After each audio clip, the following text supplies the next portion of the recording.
Hi everyone, I am Ravin, creator of this YouTube channel Rational Ravin. अपने इस YouTube channel के माध्यम से मैं आज अपनी डिजिटल जर्नी आप लोगों के साथ शुरू करने जा रहा हूँ और मुझे आशा है कि मुझे अपने इस डिजिटल सफर में आप सभी लोगों का आशीर्वाद, प्यार, स्नेह और सब्सक्राइब और लाइक्स ढेर सारी मिलेंगी। अपने इस चैनल के माध्यम से मैं आपको बहुत सारे अलग अलग डाइवर्सिफाइड टॉपिक्स के ऊपर बहुत सारी वीडियोस हम देंगे और हमारी जितनी भी इस चैनल की वीडियोस होंगी रैशनल रविन की, वो सारे एज ग्रुप को कवर करेंगे। फिर वो चाहे बच्चे हों, एडोलेसेंट हों, बड़े हों, बुजुर्ग हों, दुखी हों, खुशी हों, हर टाइप का कंटेंट आपको हमारे इस चैनल पे मिलेगा। और ये मैं बड़े आश्वासन, बहुत ज्यादा कॉन्फिडेंस, बहुत ज्यादा एश्योरिटी के साथ कह सकता हूँ कि अगर आप लोग हमारी वीडियोस को देखेंगे, डेफिनेटली हमारी वीडियोस और इनसे इन जो शॉर्ट स्टोरीज हम आपको सुनाएंगे, जो हमारी वीडियोस से जो आपको मैसेज मिलेगा, वो आपकी जिंदगी में बहुत बड़ा बदलाव लाने में पूरा आपको सपोर्ट करेगा। और हमारी जितनी भी वीडियोस हैं वो हम हमेशा प्रयास करेंगे अपने इस चैनल में कि हम आपको कुछ ना कुछ नया कंटेंट, नई स्टोरीज देते रहें। और डेफिनेटली मैं आपसे ये बात इतनी कॉन्फिडेंस या इसलिए कह सकता हूँ, मैं पिछले 17 साल से मैं एजुकेशन इंडस्ट्री से बिलोंग करता हूँ। मैंने बहुत सारे बच्चों की, जिनको लर्निंग की प्रॉब्लम थे, जिनको लर्निंग में चैलेंजेस थे, मैंने उनके सारे लर्निंग चैलेंजेस में उन बच्चों को सपोर्ट किया और उन्हें उनके चैलेंजेस के ऊपर विजय दिलाई।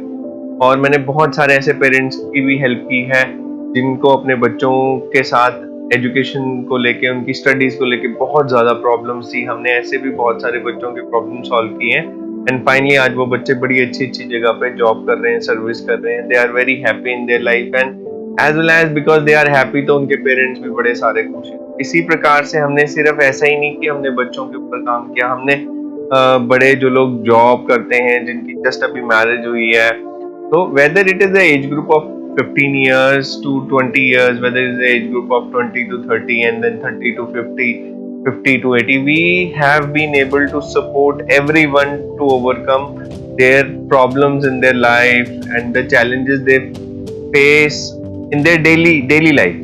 तो हमने अपने इस 17 साल के एक्सपीरियंस को कोशिश किया है कि हम अपने इस डिजिटल चैनल के थ्रू, क्योंकि जब हम डिजिटल प्लेटफॉर्म पे नहीं होते तो हमारी एक्सेस बहुत लिमिटेड लोगों तक होती है। अब क्योंकि हमारा आज से डिजिटल प्लेटफॉर्म पे डेब्यू होने जा रहा है, आज से हमारा ये डिजिटल जर्नी स्टार्ट हो रही है, तो मुझे पूरी उम्मीद है कि हम इस डिजिटल प्लेटफॉर्म के माध्यम से बहुत सारे लोगों तक एक्सेस लेंगे और बहुत सारे लोगों को हमारी एक्सेस मिलेगी।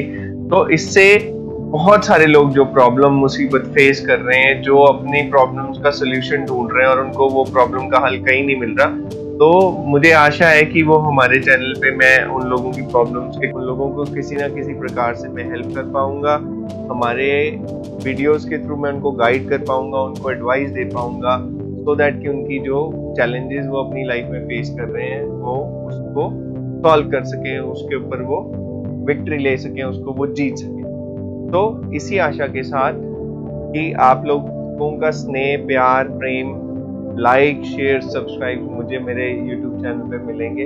इसी आशा और इसी उम्मीद के साथ मैं अपना ये डिजिटल सफर शुरू करता हूँ और आप सभी का अभिनंदन करता हूँ। आप सभी का मैं बहुत आभारी हूँ कि आपने अपने जीवन में से कीमती कुछ समय निकाल के आपने मेरा ये इंट्रोडक्टरी वीडियो देखा। इसके लिए मैं आपका बहुत आभारी हूँ।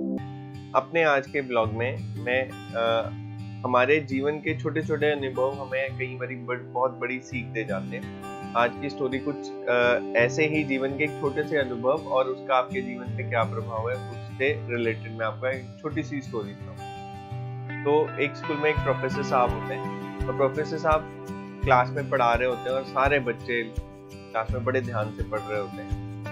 सिर्फ एक बच्चे को छोड़, वो किनारे में बड़ा गुमसुम खोया हुआ बैठा होता है। तो प्रोफेसर साहब सोचते हैं कि चलो आज बच्चा शायद अपसेट है, तो वो उसको कुछ कहते नहीं है कि चलो ठीक है, कल की क्लास में वो अपना कुछ ठीक कर लेगा, सही तरीके से क्लास अटेंड करेगा पूरे फोकस और ध्यान। पर जब प्रोफेसर साहब लगातार पढ़ाते हैं, 6-7 दिन लगातार उस बच्चे को नोटिस करते हैं, तो बड़े अच्छे प्रोफेसर होते हैं, तो वो उस बच्चे के बिहेवियर को नोटिस करते हैं और वो देखते हैं कि भाई ये तो कॉन्टिन्यूसली हर एक क्लास में इसका सेम बिहेवियर है। तो उनको चिंता होती है वो अच्छे इंसान होते हैं। वो क्लास जैसी उनकी फिनिश होती है तो वो बच्चे को अपने ऑफिस में बुलाते हैं। ऑफिस में बुलाते हैं तो वो बच्चे से बातचीत करते हैं, फिर तो बच्चे को थोड़ा सा कंफर्ट का स्टेट देते हैं, फिर बच्चा उनसे अपना बातें शेयर करना स्टार्ट करता है। तो वो बच्चा बोलता है कि सर पास्ट में कुछ मेरी लाइफ में ऐसे इंसिडेंट हुए हैं जिनका इफेक्ट मुझ पर अभी तक पड़ा हुआ है और उसके मैं स्टडीज में अपने फोकस और कंसंट्रेट नहीं करता। प्रोफेसर आप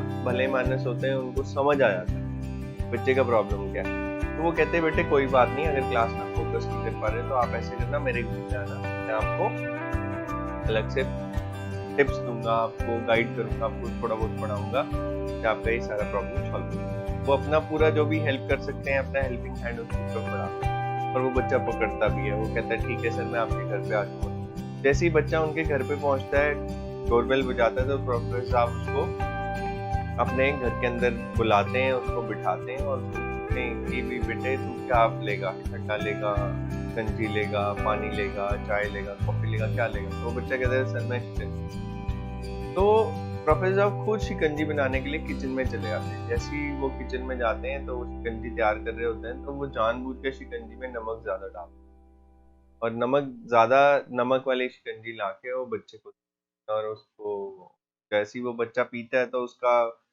फेस का रिएक्शन ही बदल जाता है। वो स्वाभाविक है कि आपको अगर कोई चीज बहुत ज्यादा नमक के साथ मिलेगी जो आपने ऐसा एक्सपेक्ट भी नहीं किया तो आपका रिएक्शन भी वैसा होगा। तो सर जैसे ही उसका रिएक्शन नोटिस करते हैं, सर उसको पूछते हैं कि बेटे क्या हुआ, शिकंजी अच्छी नहीं बनी सर है, तो ऐसे पूछते हैं। तो प्रोफेसर साहब को वो बच्चा जवाब देता है नहीं नहीं सर ऐसा कुछ नहीं है, में नमक थोड़ा ज्यादा है। तो प्रोफेसर साहब ने फिर इमीडिएटली उसको जवाब दिया फिर तो ये पीने लायक नहीं है, दो मुझे ये गिलास और वो गिर देते हैं।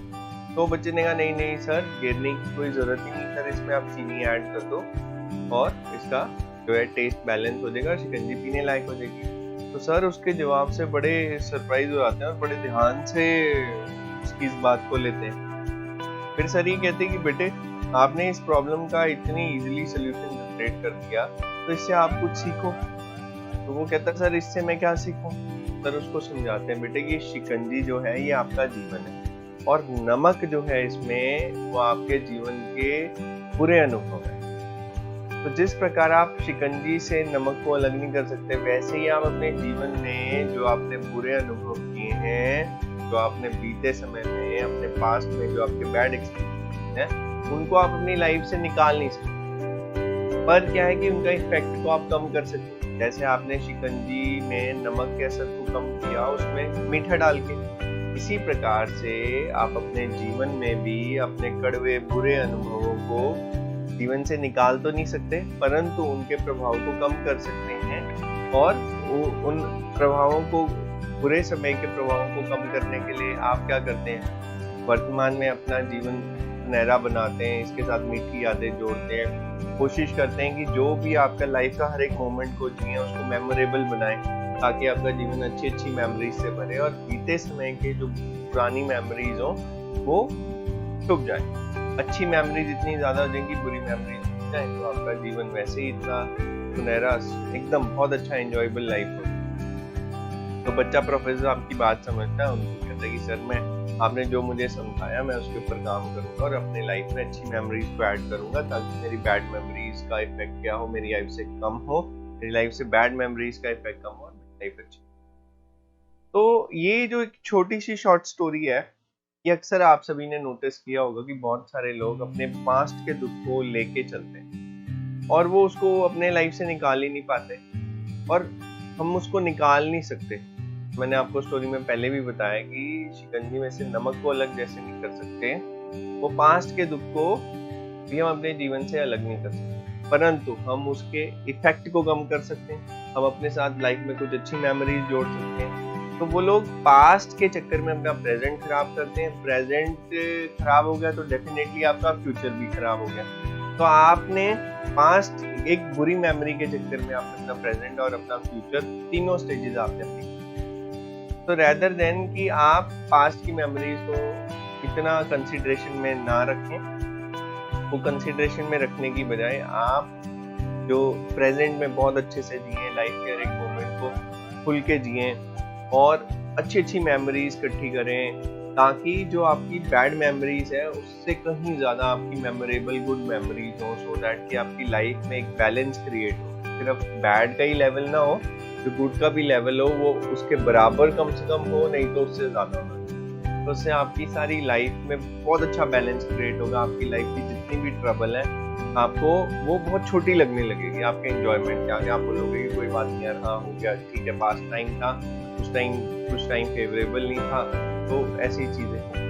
तो ये बहुत अच्छी एक शॉर्ट स्टोरी है, आशा करता हूँ आपको पसंद आई होगी और आप लोग भी इस स्टोरी से कुछ आपने एक्सट्रैक्ट मैसेज आपके जीवन में भी आपने अडॉप्ट किया होगा। और डेफिनेटली मैं ये एक्सपेक्ट भी करता हूँ कि आपके जीवन में उनके ट्रांसफॉर्मेशन लेकर आए। तो इसलिए हमें अपने जीवन की हर छोटी से छोटी घटना और हर घटना को बड़े क्लोजली मॉनिटर करना चाहिए, ऑब्जर्व करना चाहिए, क्योंकि हर छोटी से छोटी एक्टिविटी भी हमें सीख देके जाती है। आज के इस ब्लॉग में हम लोग फिर आपके सामने एक छोटी सी स्टोरी लेके आए हैं। इस स्टोरी में हम ये बताएंगे कि आप अपने जीवन में हार कर भी कैसे जीत सकते हैं, है ना। बड़ा एंटरटेनिंग, ये हार कर भी हम लोग अपने जीवन में कैसे जीत सकते हैं। तो ये एक छोटी सी स्टोरी है। रमेश नाम का एक लड़का होता है, उसको दौड़ने का बहुत ज्यादा शौक होता है और वो दौड़ता रहता और उसके अंदर बहुत एक शानदार खूबी होती है।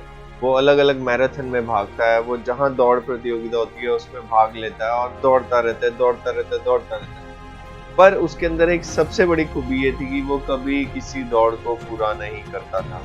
वो हर दौड़ को आधे में ही छोड़ देता था। वो कभी उसने अभी तक के अपने जीवन में किसी भी दौड़ को पूरा नहीं किया। फिर एक दिन रमेश बैठा होता है और वो अचानक से अपने आप से बात करता है और वो मन में ठानता है कि अब मैंने कल जिस रेस वाली प्रतियोगिता में मैंने भाग लेना है, मैंने ये रेस हर कीमत पर पूरी करनी है। तो रमेश अगले दिन रेस ट्रैक पे जाता है, दौड़ शुरू होती है और रमेश भागना शुरू कर देता है। जिसको भागने का बहुत ज्यादा शौक होता था, रमेश भागता रहता है और अंत में थोड़े समय के बाद वो उसके साथ के सारे प्रतियोगी धावक जो होते हैं, दौड़ने वाले और रनर होते हैं, वो उससे कहीं आगे निकल जाते हैं।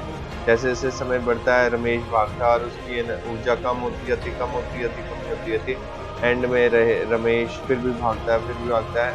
रमेश इतना थक जाता है कि वो जमीन पे गिर जाता है। फिर रमेश को अपने आप से किया हुआ वादा उसको याद आता है और वो बार बार अपने मन में उसी संकल्प को दोहराता है कि आज जो कुछ हो जाए, आज मैंने रेस पूरी करनी है।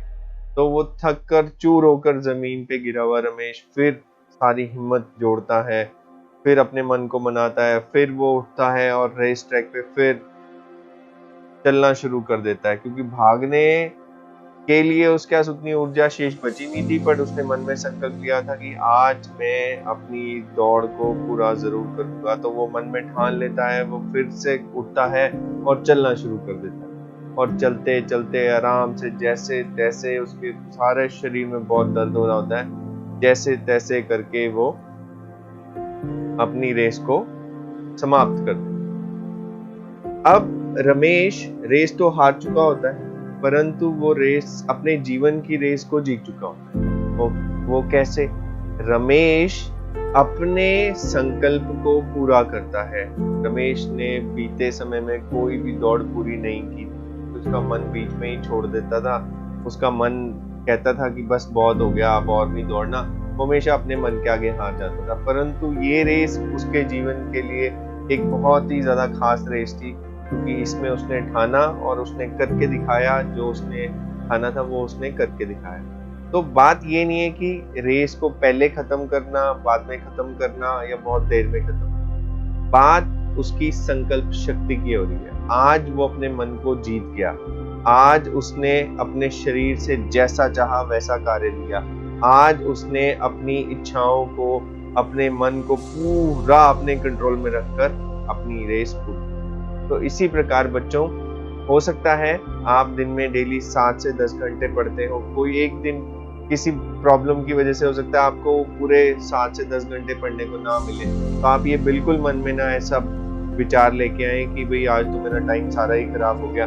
आपको 2 घंटे मिलते हैं, आपको 3 घंटे मिलते हैं, आपको 4 घंटे मिलते हैं, पढ़े जरूर। बिल्कुल भी ऐसा मन में मत रखें कि कि भाई आप, मेरी तो 6 घंटे की सेल्फ स्टडी थी, आज मेरे पास समय नहीं मिला तो 2 घंटे, तो जितना भी समय मिले उसका प्रचुर लाभ लें और जीवन में हमेशा याद रखें आप कितना तरक्की करते हैं, आप कितनी ऊंचाइयों को छूते हैं, ये सारा आपके ऊपर डिपेंड करता है। क्योंकि यदि आप अपने मन को अपने वश में कर लेंगे तो आप अपने मन से कुछ भी करा सकते हैं, और यदि मन ने आपको अपने वश में कर लिया तो आप जीवन में कभी भी कुछ नहीं कर पाएंगे। इस बात को आप जरूर याद रखिएगा। इसलिए सदैव अपने मन को अपने हिसाब से चलाएं, ना कि अपने आप को मन के हिसाब से चलाएं। आज हम एक छोटी सी स्टोरी आपसे शेयर करेंगे। ये स्टोरी है द लास्ट अटेम्प्ट, एक आखिरी प्रयास।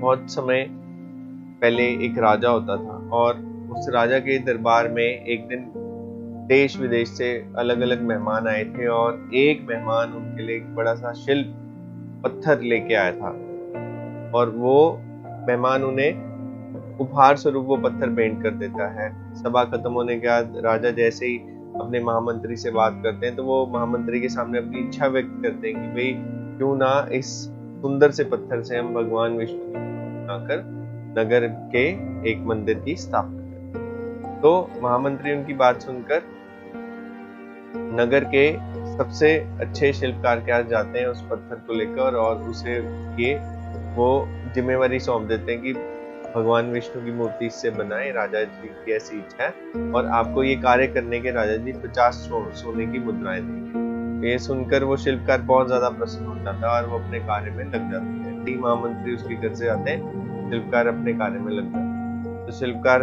उस शिला पर एक हथौड़ा मारता है पत्थर पर, वो नहीं टूटता, फिर दूसरा पत्थर मारता है, नहीं टूटता, तीसरा, ऐसे करके वो बहुत बारी प्रयास कर लेता है, उससे वो पत्थर नहीं टूटता। ऐसा करते करते वो 100 बारी पत्थर पे चोट कर देता है और फिर जब वो 101वीं बार उस पे चोट मारने जाता है तो उसका मन, अंतर मन से एक आवाज आती है कि यार रहने दे भाई, इतनी बारी मारने पर भी ये शिला नहीं टूटी तो अब इस एक बारी और मारने से ये शिला नहीं टूटी। तो वो शिल्पकार अपने अंतर मन की आवाज सुन लेता है और वो हथौड़ी मारने की बजाय एक किनारे में रख देता। अगले दिन वो जाके महामंत्री जी से मिलता है। महामंत्री से मिलने पे वो अपना ये सारा कुछ उनको बताता है कि भाई मैंने बार बार प्रयास किया, इतनी बारी शिला पर, पत्थर पर प्रहार किया पर वो शिला टूटी नहीं, वो शिला बहुत मजबूत है, तो उस शिला से वो भगवान की मूर्ति बनाने में समर्थ नहीं। तो ऐसा कहकर वो अपनी असमर्थता महामंत्री के सामने व्यक्त कर देता है। महामंत्री उसको बोलते हैं कि भाई राजा जी की इच्छा है कि इससे मूर्ति बने तो वो तो करना ही है, पर वो अपनी असमर्थता महामंत्री के सामने व्यक्त कर देता है कि भाई मैं इससे मूर्ति नहीं बना सकता। तो एक तरीके से वो हार मान लेता है। फिर महामंत्री ने तो राजा का कार्य पूर्ण कराना ही था, तो वो नगर में फिर एक और शिल्पकार को ढूंढता है जो इतना जाना माना शिल्पकार नहीं होता, पर महामंत्री उसको कार्य दे देते हैं। तो महामंत्री जब उसको कार्य देते हैं तो वो शिला पर जैसे ही चोट मारता है शिला टूट जाती है और फिर वो उसमें से बहुत सुंदर सी मूर्ति बना देता है भगवान विष्णु की। जैसे ही वो मूर्ति वो महामंत्री के सामने लेके आता है तो महामंत्री बहुत प्रसन्न, तुमने बहुत सुंदर शिला बनाई। तो वो उसको 50 स्वर्ण मुद्राएं भी देते हैं और भी बहुत सारे उपहार देते हैं, क्योंकि राजा जब उस शिला को देखते हैं, उस मूर्ति को देखते हैं तो वो बहुत प्रसन्न होते हैं कि बहुत सुंदर मूर्ति। तो इस प्रकार से उस नए शिल्पकार का उस नगर में नाम भी हो जाता है, वो बहुत सारा उसको धन भी मिल जाता है, उसको सम्मान भी मिल जाता है और वो नगर में एक अच्छे शिल्पकार की तरह स्थापित होता है। तो इस कहानी से हमें ये सीखने को मिलता है कि हमें कभी भी हार नहीं माननी चाहिए, हमें एक आखिरी प्रयास जरूर करके देखना चाहिए। जैसे कि ये शिल्पकार जिस मूर्तिकार के पास पहले ये पत्थर गया था मूर्ति बनाने के लिए, वो अगर अपने मन की बात ना सुनता, अपने अंतर मन की आखिरी वो बात नहीं सुनता और उस पत्थर पर चोट मार देता तो उस टाइम वो पत्थर टूट जाता और वो उस पे वो एक सुंदर सी मूर्ति बना लेता। तो फिर उसको स्वर्ण मुद्राएं भी मिलती, सम्मान भी मिलता, सब कुछ मिलता, परंतु उसने हार मान लिया, उसने अपने मन के आगे समर्पण कर दिया, उसके मन ने जो कहा उसने वो मान लिया। हालांकि वो कर सकता था, पर उसने अपने मन ने जो कहा उसने वो मान लिया और वो मन के आगे हार गया, इसलिए वो अपने जीवन में भी हार गया। परंतु जब हम दूसरे मूर्तिकार की तरफ देखते हैं तो वो दूसरा मूर्तिकार, उसने हार नहीं मानी, वो मारता गया चोट और उसने वो पत्थर को तोड़ दिया और फिर उसमें बहुत सुंदर मूर्ति। तो कहने का ये मतलब है, हम जीवन में बहुत कुछ करते हैं, करते जाते बड़े लंबे समय तक करते हैं। हो सकता है एक छोटा बच्चा एक प्रश्न को बार बार कर रहा है, 3-4 घंटे से कर रहा है और उसको वो चीज समझ में नहीं आ रही, तो वो एक आखिरी बारी उसको और कोशिश करना चाहिए। हो सकता है कि वो उस लास्ट अटेम्प्ट में उसका सोल्यूशन मिल जाए। ऐसी जो लोग बिजनेस करते हैं, जॉब करते हैं, या लाइफ की कोई प्रॉब्लम उनको ही सामने आती है, तो उसका सोल्यूशन ढूंढने का प्रयास एक बारी नहीं करना चाहिए, बार बारी करें। और अगर आप जैसे ज़्यादा बारी भी कर लेते हैं, 4-5 बारी कर लेते हैं, फिर भी आपको सोल्यूशन नहीं मिलता, तो फिर भी आप एक बारी एक लास्ट अटेम्प्ट जरूर रखें, क्योंकि भगवान शायद उस आखिरी आपके अटेम्प्ट की वेट कर रहा हो कि भाई ये जो व्यक्ति है एक बारी और कोशिश कर ले तो मैं इसका सारा जीवन परिवर्तित कर दूंगा, इसके जीवन से सारे कष्ट में ले लूंगा, इसका पूरा जीवन में बदल दूंगा। इसलिए आपने हमेशा ख्याल रखना है कि आपने वो लास्ट अटेम्प्ट जरूर लेना, आपने वो आखिरी अटेम्प्ट जरूर लेना। आज के ब्लॉग में मैं फिर एक छोटी सी स्टोरी लेके आया हूँ, जो स्टोरी है मैनेजमेंट के ऊपर। मैनेजमेंट का आपके जीवन में क्या इंपॉर्टेंस है, मैनेजमेंट से आपको क्या लाभ मिलता है, मैनेजमेंट किस तरीके से आपके जीवन को परिवर्तन। ये उन दिनों की बात है जब सौरभ 10वीं क्लास में पढ़ता होता था। उनके पिताजी ऑफिसर पद पे नियुक्त थे और उनकी अच्छी सी सैलरी थी। तो सौरभ स्कूल में हमेशा एक चीज को लेकर चिंतित रहता, घर में भी आजकल उसकी चिंता का विषय यही था कि भाई मेरे सारे दोस्तों की पॉकेट मनी बढ़ती है और मेरे पिछले 3 साल से सेम पॉकेट मनी। यही चिंता का विषय लेकर वो अपनी माताजी के पास जाता है। वो अपनी माताजी को कहता है, माताजी मेरे सारे जितने भी फ्रेंड्स हैं उनकी सबकी पॉकेट मनी हर महीने बढ़ती है और मेरी पॉकेट मनी पिछले 3 साल से सेम है। तो वो तो बेचारा यही सोचता, पता नहीं मेरे में क्या कमी है या क्या प्रॉब्लम है, मुझे 3 साल से सेम पॉकेट मनी मिलती है। तो वो यही चिंता लेके माताजी के पास पहुंचता है। माताजी उसको कहते हैं कि बेटे इसका सही जवाब आपके पिताजी दे सकते हैं, मैं नहीं दे सकती। तो उसकी मम्मी उसका हाथ पकड़ के उसके फादर के पास ले आती। जैसे ही वो ये सेम विषय अपने पिताजी के सामने रखता है कि डैड मेरे सारे फ्रेंड्स की पॉकेट मनी हर महीने बढ़ती है और मेरी पॉकेट मनी पिछले 3 साल से बिल्कुल सेम है, तो उसके पिताजी उसको सरल सी भाषा में एक सिंपल सा जवाब देते। वो कहते बेटे अभी आपको पैसे संभालने नहीं आते। अब ये बेटे आपको पैसे संभालने नहीं आती है तो एक बड़ी सिंपल सी लाइन है, बट उसके जिज्ञासु माइंड में ये बात ना बार बार घूमती रहती है। जैसे क्रेजी बॉल उछलती है ना, वैसे ये क्वेश्चन उसके दिमाग में ऐसे बार बार बाउंस कर रहा, तो वो हर वक्त इसी के बारे में सोचता रहता। तो खैर ऐसे सोचते सोचते 3 दिन निकल गए और वो अपने ख्यालों में हमेशा यही सोचता रहता है, यार मेरी पॉकेट छोटी है, मैं अपनी पॉकेट को बड़ी कर लेता हूँ तो मुझे पैसे संभालने आ जाएंगे, पैसों को मैं कहाँ रखूँ, कहाँ संभालने की जगह ढूंढूं। तो उसके मन में ऐसे कुछ क्वेश्चन चल रहे थे। तो बच्चा होने की वजह से स्वाभाविक है उसके मन में ऐसे ऐसे प्रश्न आते। अब 3 दिन बाद सुबह वो स्कूल जाने के लिए लेट होता है और जल्दी जल्दी में अपने बैग में बुक्स को भरता है, ठूसता है, सेट करके नहीं रखता। वो बैग पैक करते समय बस जो हाथ में आता है उल्टी सीधी टेढ़ी मेढ़ी सारी बुक्स को बैग में अनऑर्गेनाइज तरीके से रख देता है। कि माताजी उसको दूर से देख रही होती है तो उनको लगता है कि भाई मेरे को बेटे की मदद करनी चाहिए। वो पूछते बेटे मैं तेरा बैग पैक करने में हेल्प करूं? कहता हाँ मम्मी आप कर दो यार, मेरे से तो हो नहीं रहा। तो उसकी मम्मी एक बारी में सारी बुक्स निकालती हैं, फिर सारी बुक्स को ऑर्गेनाइज करके रखती हैं और जितनी बुक्स उसके बैग में थी सारी उसमें फिट आ जाती हैं। उसके अलावा भी नई बुक्स के लिए उसके पास जगह बच जाती है। तो उसके मम्मी सोचते हैं कि चलो मैं इसी के बहाने पैसे संभालने वाली चीज को सौरभ को समझाती। तो वो कहते हैं बेटे सौरभ देखो ये जो बुक्स हैं ये आपकी पॉकेट मनी और ये जो बैग है ये आपको, तो अगर आपने ढंग से संभाला, ढंग से इसको रखा, संभाल के रखा, सही तरीके से रखा, तो आपके बैग में देखो जो करंट बुक्स थी वो तो आई और जो एक्स्ट्रा बुक्स थी वो भी आ गई। तो मानो मम्मी की इस बात का सौरभ के दिमाग पर इतना असर पड़ा, वो इतना खुश हुआ कि मानो उसको ना मतलब उसको जीवन की सक्सेस की कुंजी मिल गई, उसको रास्ता मिल गया। ही गॉट हिज की टू सक्सेस, उसके मम्मी के सिंपल से वर्ड्स।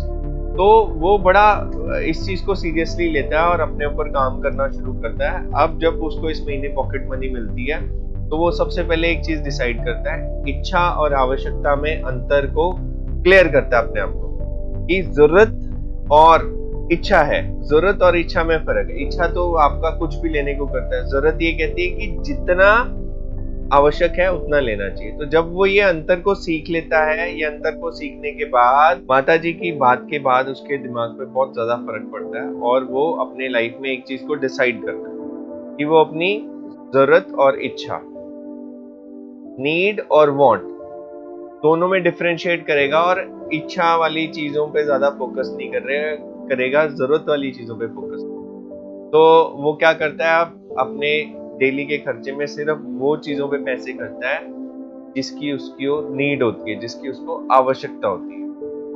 तो साथ ही वो डायरी भी लगा लेता है कि भी जो भी खर्चा करता है उस हिसाब से। तो वो अपना बिल्कुल मनी को मैनेज करना शुरू कर देता है, मनी पे वो अपना पूरा मैनेजमेंट अप्लाई कर देता है। एज अ रिजल्ट क्या होता है कि इस महीने की पॉकेट मनी में से वो कुछ पैसे बचा लेता है। फिर अगले महीने की पॉकेट मनी की दिन आता है तो अपने फादर के पास जाता है और उसको पॉकेट मनी मिलती है। वो बड़ी खुशी से एक्साइटेड होकर अपने फादर को बोलता है, बहुत ज्यादा खुश होता है वो। आप समझ सकते हैं क्योंकि वो पिछले महीने में कभी भी उसके पॉकेट मनी के पैसे कम लगते थे, अब उसने कम पैसे में भी पैसे बचा लिए। तो वो इतना खुश था, वो मतलब उसके चेहरे पे चमक आई हुई थी इतनी। तो वो अपने पिताजी के सामने आता है, पिताजी को बोलता है, डैडी देखो पिछले महीने के पॉकेट मनी से पैसे बचाए, ये जो करंट मंथ के भी पॉकेट मनी है मेरे पास इतने पैसे हुए। तो उसके डैडी बड़े खुश होते हैं, वो बहुत प्रसन्न होते हैं कि भाई ये पैसे को मैनेज करना सीख गया।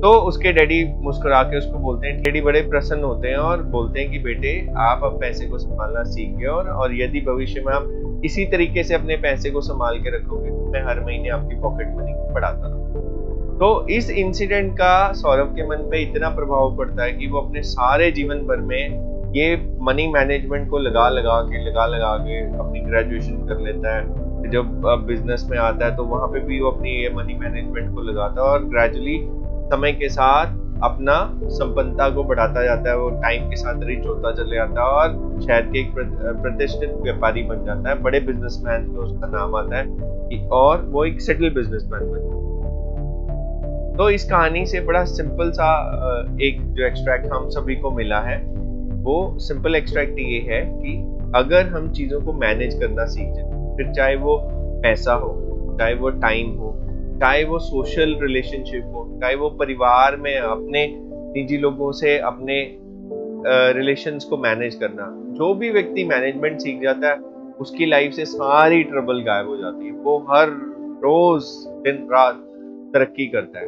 तो जीवन में मैनेजमेंट का बहुत ज्यादा इम्पोर्टेंस है। यदि आप मैनेज करना सीख जाएंगे तो आप जीवन में कुछ भी कर जाएंगे, बट यदि आप मैनेज नहीं कर पाएंगे तो आपके बेशक बहुत सारी क्वालिटीज हो, बहुत सारे आपके पास एट्रीब्यूट्स हो, बहुत सारे स्किल्स हो, but if you are not a good manager. मैं अपने आज के इस ब्लॉग में फिर से आपके लिए एक रोचक कहानी लेके आया हूँ। ये रोचक कहानी एक पिता और पुत्र के बारे में है, जिसमें ये फादर अपने जीवन भर का एक्सपीरियंस अपने बच्चे को हमेशा कुछ न कुछ प्रैक्टिकल करके सिखा। यही फादर अपने बेटे के गुस्से को लेकर बहुत चिंतित रहते थे कि कहीं गुस्सा जीवन में आगे चलकर इसका कोई हान ना कर दे।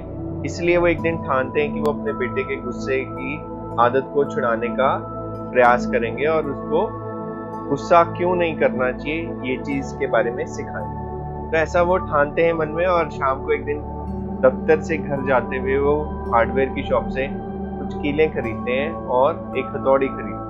शाम को वो जैसे ही घर पहुंचते हैं, घर पहुंचने पर वो अपने बेटे को बुलाते हैं और उसे बोलते हैं कि बेटे, तुम्हें यदि अपने गुस्से पे काबू पाना है तो मैं तुम्हें एक एक्सरसाइज बताऊंगा, वो तुमने करनी है, उससे तुम्हारा गुस्सा कंट्रोल में आएगा। वो बच्चा कहना मानता है और उसके पिताजी उसको बोलते हैं कि बेटे, रोज जब भी आपको गुस्सा आए, दिन में जितनी बारी गुस्सा आए उतनी बारी आपने ये कील लेनी है और एक हथौड़ी के साथ इसको घर के बाहर जो लकड़ की दीवार लगी हुई है, फेंस, उस पे जाके आपने ठोकना। तो अगले दिन से वो बच्चा अपना ये कार्यक्रम शुरू कर देता है।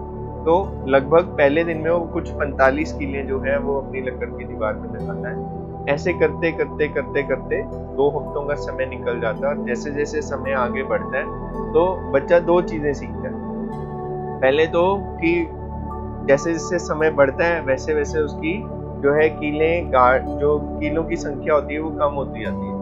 मतलब पहले दिन वो 45 कीले गाड़ता है, दूसरे दिन 40, फिर अगले दिन 37, 35, फिर 30 पे पहुंच जाता है। इस तरीके से 2 हफ्ते में उसकी संख्या 0 पे आ जाती है। तो फिर वो बड़ा प्रसन्न होता है। और दूसरा वो ये एक और चीज सीखता है कि गुस्से को थोड़ा सा कंट्रोल करना कीलें ठोकने से आसान है, क्योंकि वो कील ठोकने में समय और ताकत लगती है। और यदि एक व्यक्ति को दिन में 45 बारी कील ठोकनी पड़े तो आप समझ सकते हैं कि उसको बहुत सारा ताकत भी लगाना पड़ेगा और उसको ध्यान भी देना पड़ेगा, नहीं तो हो सकता है कि हथौड़ी से उसके हाथ को चोट आ जाए। तो ध्यान से करने वाला कार्य था। तो उसने इन 2 हफ्तों में ये चीज भी सीख ली थी कि भाई हाँ यार, गुस्से को कंट्रोल करना आसान है, कीलें गाड़ना वो फिर भी मुश्किल कार्य है। तो 2 हफ्ते बाद वो बड़ा प्रसन्न होता है कि मैं पिताजी को बताऊंगा कि अब वो दिन आ गया कि डैडी मैंने कल कोई भी कील नहीं गाड़ी।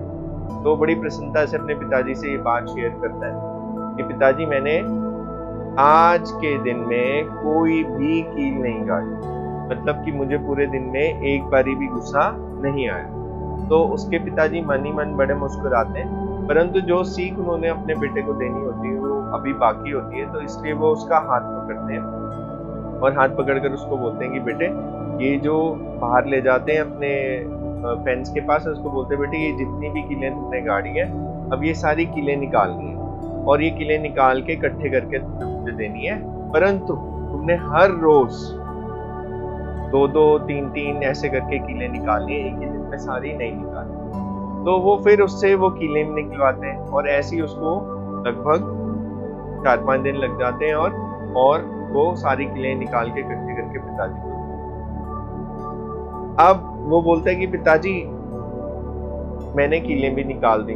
तो उसके पिताजी बोलते हैं कि बेटे मैं तुम्हारे इस दोनों काम से बड़ा प्रसन्न हूँ, मुझे बड़ी खुशी हुई कि तुमने दोनों काम बड़े अच्छे से किए और जैसे मैंने बताया वैसे किए। फिर वो उसका हाथ पकड़कर उसको वापस उस दीवार के पास ले जाते हैं। अब वो उसको समझाना शुरू करते हैं। वो कहते हैं बेटे कि आपने इस पे कील ठोकी, फिर आपने इस पे से कील निकाली। अब पहले इस लकड़ की दीवार पर कोई छेद नहीं था, अब इस पे छेद हो चुका है। आपने वो कील वापस निकाल ली, कील निकालने के बावजूद उस लकड़ की दीवार पर छेद मौजूद है।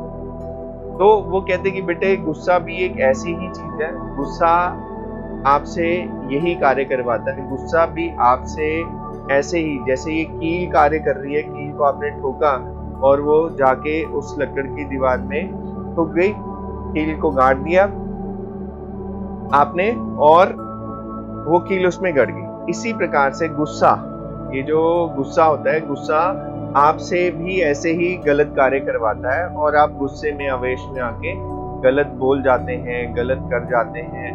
और सबसे बड़ा नुकसान ये है कि ज्यादातर लोग वाणी से ही अपना गुस्सा निकालते हैं। वो जब भी गुस्से में आते हैं तो वो कुछ भी, जब भी उनको गुस्से में होते हैं तो वो कुछ भी बोल देते हैं। वो इसका चिंतन ही नहीं करते कि वो सामने वाले को नुकसान पहुंचा रहा है। तो उसके पिताजी ये समझाते हैं कि बेटे आप किसी को नुकसान पहुंचाओ, किसी को एक बारी चाकू से कट लग जाए या आप उसको चाकू मार के वापस निकाल लो तो चाकू तो निकल जाएगा, आप उसको सॉरी भी बोल दोगे, मान लीजिए कि उसने आपको माफ भी कर दिया, परंतु वो जो घाव का निशान है वो जीवन भर रहेगा। जो चाकू से जो घाव बनेगा वो जीवन भर रहेगा। जैसे बेटे इस लकड़ी पे जो कील ठोकने का निशान है वो हमेशा रहेगा। ठीक है, ये सारा समझाने के बाद पिताजी अब उसको सारा कुछ समझाते हैं। वो कहते हैं कि बेटे गुस्से में हमें कभी भी आपाक होकर किसी को कुछ भी नहीं कह देना चाहिए जिसके लिए हमें बाद में पछताना पड़े, जिसका हमें बाद में रिग्रेट हो। आपने अक्सर जीवन में अनुभव किया होगा कि हम आवेश में आकर कुछ भी बोल देते हैं किसी को, और जब हमारा मन शांत होता है, हो सकता है कि आपका मन 1 घंटे में शांत हो जाए, 1 दिन में शांत हो जाए, 2 दिन में शांत हो जाए। जब आपका मन शांत हो जाता है, जब भी आप आत्मचिंतन में चले जाते हैं, तो ये हर व्यक्ति को महसूस और एहसास होता है कि उससे गलती हुई है। परंतु अब क्योंकि वो गुस्से में कुछ भी बोल चुका होता है, कई बार वो ऐसी बातें बोल देता है जिसको वो वापस नहीं ले सकता। तो इसलिए गुस्से से हमारा बहुत बहुत बड़ा नुकसान होता है। तो इसलिए हमें कभी भी आवेश में आकर हमें क्रोध में आकर किसी को भी कुछ भी नहीं कहना चाहिए। जब भी आपको क्रोध आए, आपने चिंतन करना, मनन करना, सोच विचार कर बोलना। आवेश में लिया हुआ कोई भी कदम आपको हमेशा नुकसान ही देगा, क्योंकि जब भी किसी व्यक्ति को क्रोध चढ़ता है, जब भी किसी व्यक्ति को क्रोध आता है, तो सबसे पहले उसकी सोचने की क्षमता बंद हो जाती है। वो सोच नहीं सकता, वो उसका दिमाग बिल्कुल मतलब क्लोज हो जाता है। जैसे हम बोलते हैं ना, कंप्यूटर का सीपीयू अगर बंद कर दो आप, तो आपको डिस्प्ले पे कुछ भी नहीं दिखेगा। इसी तरीके से जैसे हमारा ब्रेन की प्रोसेसिंग बंद हो जाती है और हमें कुछ भी अच्छे बुरे का, हमें अंतर का एहसास ही नहीं होता और हम किसी को कुछ भी कह देते हैं। तो मॉरल ऑफ ये स्टोरी का मॉरल ये है, या इस स्टोरी से हम ये चीज सीखते हैं, आवेश में आकर कभी भी किसी को कुछ भी नहीं कहना चाहिए। हमें चिंतन मनन कर, स्वयं को शांत रखकर फिर हमें जवाब देना। आशा करता हूँ आज की इस छोटी सी लघु कथा से आपको कुछ ना कुछ सीखने को मिलेगा, और यदि आप अपने जीवन में भी इस प्रकार से अपने एंगर को मैनेज करेंगे, तो अवश्य ही आपको अपने हर कार्य में आपको सफलता मिलेगी। आज के टॉपिक में हम बात करेंगे हंसने के ऊपर, मुस्कुराना, smile, why it is important, इसका हमारी पर्सनल लाइफ, हमारी प्रोफेशनल लाइफ और हमारे आसपास के एनवायरनमेंट पे क्या असर पड़ता है। आपके मुस्कुराने से सामने वाले के जीवन में क्या परिवर्तन आता है। आपकी छोटी सी मुस्कुराहट शायद किसी को जीने का सहारा बन जाए, शायद किसी को जीने के लिए इंस्पायर कर दे। इसलिए मुस्कुराना बड़ा ज्यादा जरूरी है। मुस्कुराने के पीछे की साइंस क्या है, मुस्कुराने से हमारे अंदर क्या चेंजेस आते हैं, सबके बारे में हम आज के इस वीडियो में बात करेंगे। ट्रांसमीटर्स के बारे में बात करेंगे, जिनसे आपकी बॉडी में पॉजिटिव इफेक्ट्स आते हैं, जिनकी वजह से आपका रिस्पॉन्स सिस्टम बड़ा इंप्रूव हो जाता है। तो ये 3 जो न्यूरोट्रांसमीटर बॉडी आपके हंसने की कंडीशन में आपके बॉडी में प्रोड्यूस होते हैं, ये 3 न्यूरोट्रांसमीटर हैं। सबसे पहला है आपका डोपामाइन, फिर है आपका सेरोटोनिन, एंड जो तीसरा है सबसे इंपॉर्टेंट, एंडोर्फिन। जो डोपामाइन है वो क्या करता है, डोपामाइन एक ऐसा केमिकल है जो हमारे बॉडी में ब्लड फ्लो को रेगुलेट करता है, आपको बहुत ज्यादा एक्टिव महसूस कराता है, आप बहुत अच्छा एक्टिव फील करते हैं। जैसे जब आप बहुत खुश होते हैं तो आप बहुत एनर्जेटिक चार्ज होते हैं, तो उस टाइम आपका डोपामाइन लेवल काफी बढ़ा हुआ होता है। दूसरा जो है सेरोटोनिन की हम बात करते हैं। सेरोटोनिन एक एंटी डिप्रेसेंट की तरह काम करता है। ये जब जब आप थोड़ा दुखी होने लगते हैं, साथ ही अगर आपकी बॉडी में सेरोटोनिन का लेवल बढ़ जाए तो आप हंसने लग जाते हैं। तीसरी हम बात करते हैं जो सबसे इंपॉर्टेंट है, वो है एंडोर्फिन। एंडोर्फिन एक पेन रिलीवर की तरह काम करता है, माइल्ड पेन रिलीवर। तो जैसे आपको कभी कोई बहुत पेन होता है तो डॉक्टर रिकमेंड्स यू कि आप ये पेन किलर ले लीजिए, ये ले लीजिए। तो व्हाट पेन किलर डज, वो आपका एंडोर्फिन लेवल बॉडी में बढ़ा देता है, एंड जिसकी वजह से आपको पेन की थोड़ा सा कम हो जाती है। मेडिसिन क्या करती है, बेसिकली आपके ब्रेन को धोखा देती है। जो ब्रेन केमिकल प्रोड्यूस करता है वो एक्सटर्नली सोर्स से प्रोड्यूस होते हैं, एंड यू फील रिलीव्ड इन। बीमार कम पड़ते हैं जो लोग खुश ज्यादा रहते हैं, उनकी लाइफ स्पैन बहुत ज्यादा होता है। जो लोग खुश रहते हैं, ये पाया गया है कि वो अपने जीवन में कामयाब भी बहुत ज्यादा होते हैं। वो जिस मर्जी फील्ड में हो, they are more successful than the other people those who smile lesser, या जिनके जीवन में खुशी कम हो। अब बात करते हैं हम लोग कब और क्यों मुस्कुराते हैं। हम नॉर्मली 3 सिचुएशन में हम लोग मुस्कुराते हैं। एक, जब हमें बड़ा पॉजिटिव फील होता है और जब हमारा ब्रेन एंडोर्फिन को रिलीज करता है तो हमें अच्छा लगता है और एज अ रिजल्ट हम लोग मुस्कुराते हैं। दूसरा जो केस है, कई बार क्या होता है, हम किसी सिचुएशन में जाते हैं, वो सिचुएशन बड़ी प्लेजेंट होती है, बहुत अच्छा लगता है और हम लोग मुस्कुराते हैं। जैसे मान लो कि आप लोग अपनी ड्रीम कार ले चुके हो और उसके बीच में बैठ रहे हो, या आप अपनी ड्रीम हॉलीडे डेस्टिनेशन पे हो, या लाइफ में आप जो भी अचीव करना चाहते हो आप वहां पे पहुंच गए हो, तो at that point of time आप लोग अपने आसपास का एनवायरनमेंट या सिस्टम देख के ऑटोमेटिकली स्माइल करते हैं, एंड दैट स्माइल वो आपका सारा ऑरा ही चेंज कर देता है, अपने आप के चारों तरफ का ऑरा चेंज हो जाता है। तीसरी हम बात करते हैं, जब भी हम लोग बड़े खुश होते हैं, तो ये जो तीसरी बात है जॉयस होना, ये जैसे आप अपना कुछ लाइफ में पर्सनल अचीव करते हैं तो आप जॉयस होते ही होते हैं। बट कई बार क्या होता है, सोसाइटी में हम कुछ ऐसा अच्छा देखते हैं, या कई बार हम कोई वीडियो देख लेते हैं बड़ा अच्छा, या कई बार कोई जोक आ जाता है, बड़ा अच्छा क्रैक किसी ने जोक कर दिया, तो ऐसा जॉयस जब हमें फील होता है, तो एक्सटर्नल स्टिमुलस के थ्रू, बाहर के किसी भी सोर्स से हमें जब भी जॉयस फील होता है, तो देन अगेन यू स्माइल। जब भी हम लोग हंसते हैं तो हमारे मुंह की बहुत सारी मांसपेशियां हमें हंसने में मदद करती हैं। हमारा साइंस, फेस का साइंस ऐसा है कि जब भी हम हंसते हैं तो हमारे मुंह के सारे ये मसल्स एक्टिव होते हैं।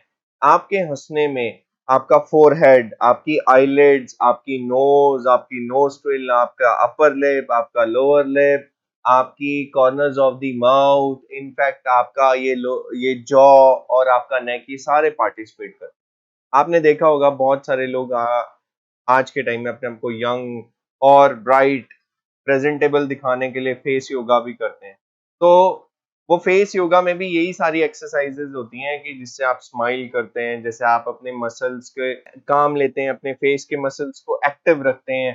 तो जब भी आपने नॉर्मली देखा होगा जो लोग डिप्रेशन में होते हैं, जो लोग दुखी होते हैं, उनका चेहरा हमेशा सूजा हुआ होता है, बड़ा मतलब स्वेल्ड उनका फेस होता है, आईज बिल्कुल ऐसे छोटी छोटी हो रखी होती है और वो एक अलग ही तरीके का प्रेजेंट है। अगर आप कंपेयर करें कि जो बंदा स्माइल करते हैं या जो लोग हंसते हैं, उनका फेस में एक अलग तरीके की ब्राइटनेस रहती है, एकदम स्किन टोन एकदम स्किन टाइट रहती है।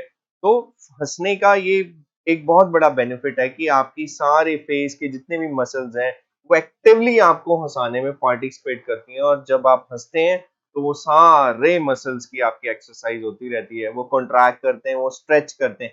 अब आप मान सोचिए कि एक व्यक्ति जो पूरे दिन में नहीं हंस रहा और एक व्यक्ति दिन में 100-200 बारी हंस रहा है, या वो कोई मोमेंट नहीं छोड़ रहा जिसको वो एंजॉय नहीं कर रहा, वो स्माइल कर रहा है, तो उसके मसल्स की कितनी एक्सरसाइज हो रही है। You can easily differentiate. हम सभी जानते हैं कि जब भी हम मुस्कुराते हैं तो हमारे फेस के बहुत सारे मसल्स हमारे मुस्कुराने में पार्टिसिपेट करते हैं, हमारे मसल्स की, फेस मसल की एक्सरसाइज होती है हमारे हंसने में। तो उनमें से दो स्पेसिफिक मसल्स, ऐसा रिसर्च में पाया गया कि डचन स्माइल सबसे जेन्युइन स्माइल है। डचन स्माइल स्माइल करने का वो तरीका है जिसमें दो हमारे सिलेक्टिव मसल्स काम करते हैं हमें हंसाने में। और इससे आप, अगर आपको डचन स्माइल के बारे में पता चल जाए तो आप इजीली जज कर सकते हैं कि सामने वाला व्यक्ति आपको जेन्युइन स्माइल दे रहा है या फेक स्माइल। तो डचन स्माइल को समझने से पहले हम लोग दो चीजों को समझते हैं। डचन स्माइल में आपके दो चीजें काम में आती हैं। एक तो ये आई के आसपास का ये जो गोल गोल पोर्शन है, यहाँ पे हमारे मसल्स होती हैं, इसको हम बोलते हैं ऑर्बिकुलरिस ओकुलाई मसल।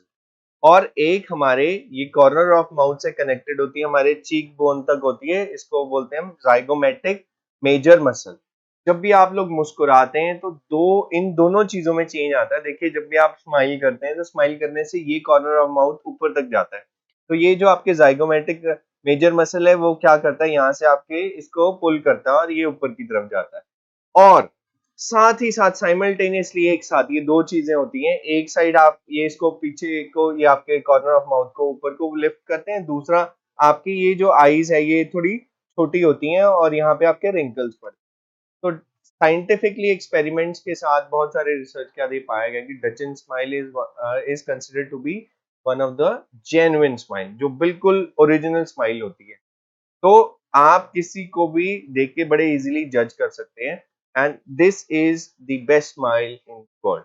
तो स्माइल के दो कंपोनेंट ही आपके यूज होते हैं, एक तो आपके आईज के आसपास और भी कुलारिस ऑक्लाई मसल्स, और ये जो आपका जाइगोमेटिक मेजर मसल। अब डचन स्माइल के बाद हम लोग, अब क्योंकि हमें पता चल चुका है कि हम ओरिजिनल स्माइल को कैसे जज कर सकते हैं, कैसे देख सकते हैं, ओरिजिनल स्माइल को कैसे हम लोग कैसे पता लगा सकते हैं कि ओरिजिनल स्माइल क्या है, तो अब हम फेक स्माइल के बारे में बात करते हैं। आप फेक और ओरिजिनल के बीच में कैसे डिफरेंशिएट कर सकते हैं। जैसे कि अभी आप सभी लोगों को क्लियर हो गया होगा, फिर भी मैं ये इसको छोटा सा एलेबोरेशन आपको दे देता हूँ कि जो भी फेक स्माइल होगी, फेक स्माइल में आपका मुंह का अपर पोर्शन काम नहीं करता, मतलब इस रीजन में, ये इससे ऊपर वाले रीजन में ज्यादा कोई चेंजेस नहीं आते। जैसे कि हमने डचन स्माइल में देखा था कि यहाँ पे लाइंस पड़ती हैं आपकी आईज के आसपास, क्योंकि ऑर्बिकुलरिस ऑक्लाई मसल्स आपका वो भी पार्टिसिपेट करता है।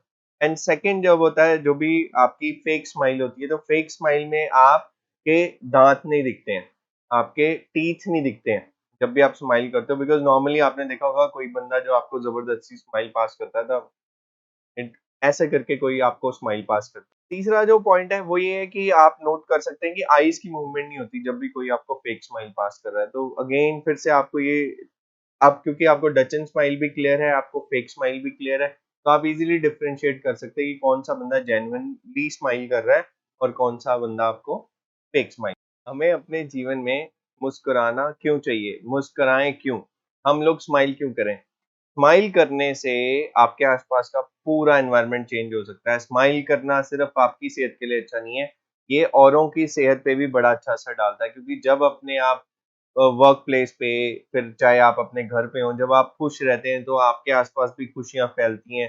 बिकॉज आपको पता ही है कि to every action there is equal and opposite reaction. जैसा आप एनर्जी यूनिवर्स में छोड़ते हैं, सेम आपको रिटर्न में आता है। तो इसलिए मुस्कुराने से सिर्फ आप अपना ही फिजिकल हेल्थ को ठीक नहीं करते, बल्कि जो आपके साथ लोग इंटरेक्ट करते हैं, जो लोग आपसे मिलते हैं, उनकी भी फिजिकल हेल्थ को आप बहुत अच्छा। आपकी छोटी सी मुस्कुराहट दूसरे लोगों को भी खुशी देती है। आपकी छोटी सी मुस्कान दूसरे लोगों के मन में आपके लिए क्या परसेप्शन है उसको चेंज करता है।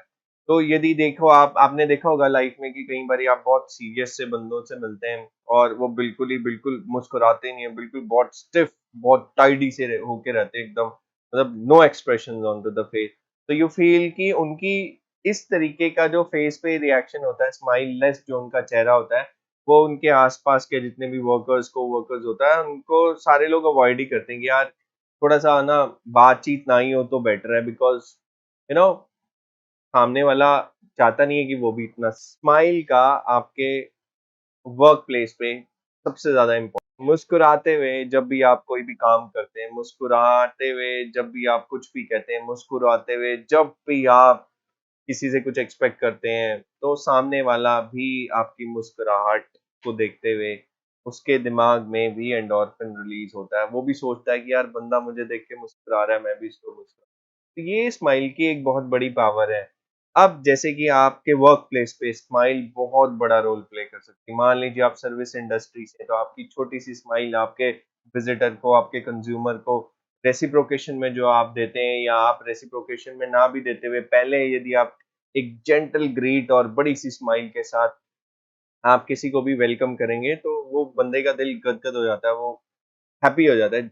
जहाँ वो आपके पास 1000 रुपए खर्चने आया था, अब वो 5000 रुपए भी आपके ऊपर स्पेंड कर सकता है। स्माइल का रिलेटिव बहुत ज्यादा इंपॉर्टेंस है हॉस्पिटैलिटी इंडस्ट्री में, सर्विस इंडस्ट्री में।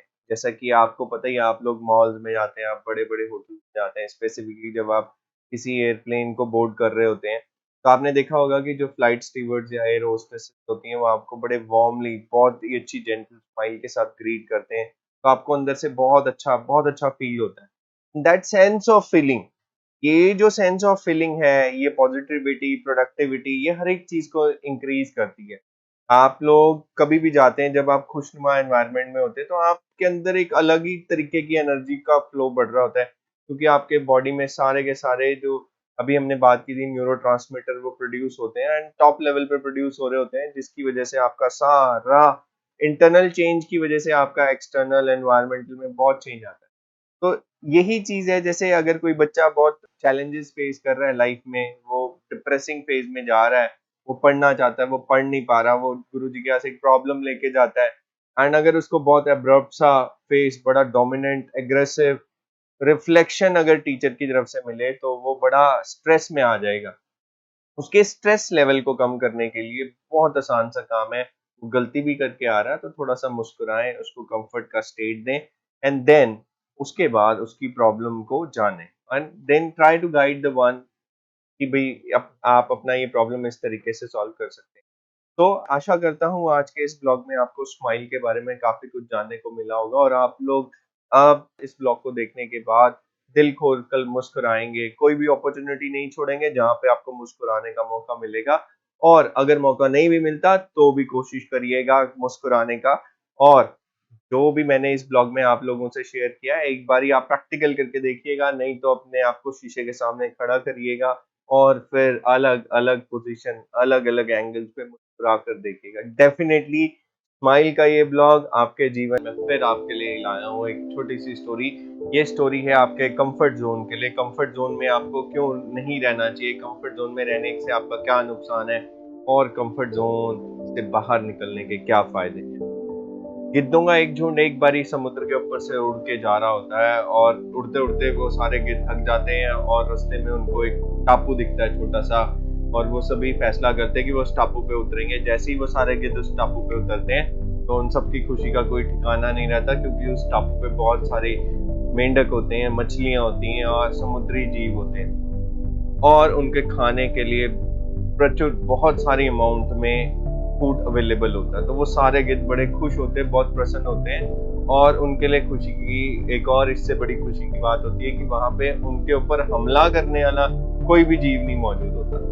तो वो ऐसे करते करते करते उस टापू पे बहुत समय बीत जाता है उनका, और उस झुंड में ज्यादातर गिद्ध युवा होते हैं। तो युवा होने की वजह से वो सारे बड़ा उसको एंजॉय करते हैं, उनको काम ज्यादा नहीं करना पड़ता, अब उनको मेहनत भी नहीं करनी पड़ती शिकार के लिए, अपने भोजन के लिए, एंड वो सारे एंजॉय करते हैं। उनके लिए वो लाइफ, मतलब उन्होंने ऐसा जीवन पहले कभी नहीं देखा होता, हमेशा उन्होंने स्ट्रगल किया होता है, एफर्ट मारा होता है, शिकार करते, कई बार शिकार में कामयाबी नहीं मिलती, भूखे भी रात को सोए होते हैं। पर अब उनके दिन बदल गए थे, उनके पास ऐसी स्थिति नहीं थी, और वो बैठ बैठ के उनको खाने को मजे से मिल रहा था। ये सब देखकर एक बुजुर्ग गिद्ध जो कि वल्चर्स होते हैं, बुजुर्ग गिद्ध ये देख के बड़ा परेशान होता है कि ये बच्चे इस युवा स्थिति में ही इनको ऐशो आराम की आदत पड़ गई, या ये कंफर्ट में चले गए हैं, और अभी ना ये शिकार करते हैं, इनको बड़ी आसानी से खाने को मिल जाता है, और अगर ऐसे ही चलता रहा तो ये उड़ना भी भूल जाएंगे और ये शिकार करना भी भूल जाएंगे। धीरे धीरे इनके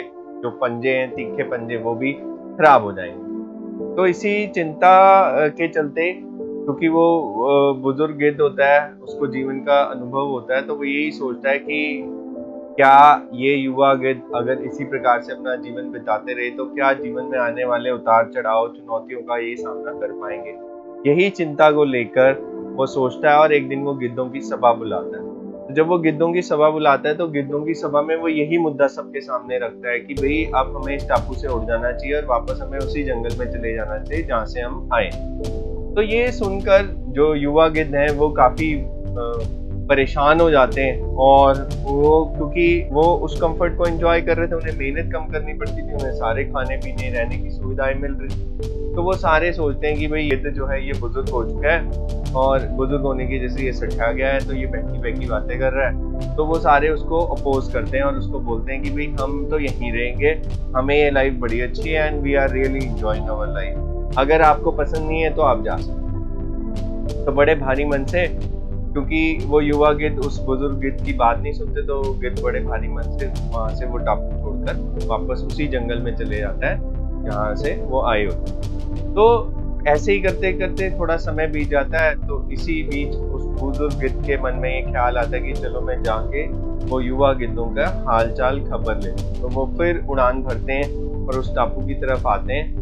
तो जब वो टापू के ऊपर पहुंचते हैं तो उनको वहां का कुछ नज़ारा बदला बदला नजर आता है। जैसे जैसे वो टापू के पास जाते हैं तो उनको काफी चिंता होती है, और जब वो टापू पे बिल्कुल पास पहुंच जाते हैं, उतरते हैं, तो वो देखते हैं जगह जगह गिद्धों की लाशें पड़ी होती हैं, और कई गिद्ध मर चुके होते हैं, कुछ तड़प रहे होते हैं। ऐसे ही एक मरने समान गिद्ध के पास वो जाते हैं और वो पूछते हैं कि भी जो मृत्युशैया के बिल्कुल प्राण छोड़ने वाला ही होता है उसके पास जाते हैं, और वो उसको भाई तुम सबकी ये हालत कैसे होगी, तुम सब तो इतने खुश थे, यहाँ पे लाइफ इतनी अच्छी थी।